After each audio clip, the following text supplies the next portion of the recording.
customizable now. So that view security, really it's not just the views that got a security boost.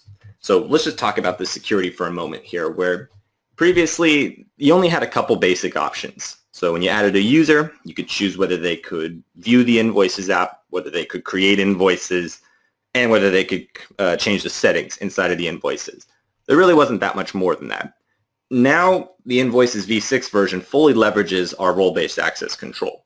So you have all those roles, but there's a bunch of individual privileges. And now pretty much everything in the settings is going to be tied to a privilege. So for the most part, all the features in the app should be visible to anybody who can access the app and view invoices.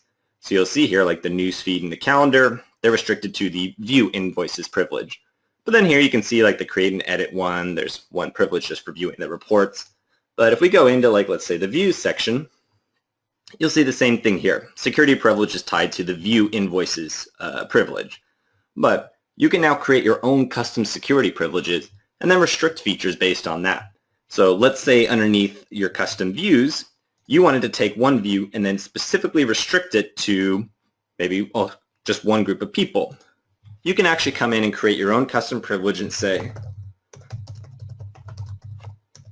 name it custom invoice views. And then I would be able to go in, I can assign that privilege to just the select users that I want. And anybody else would log in and they just wouldn't see that view at all.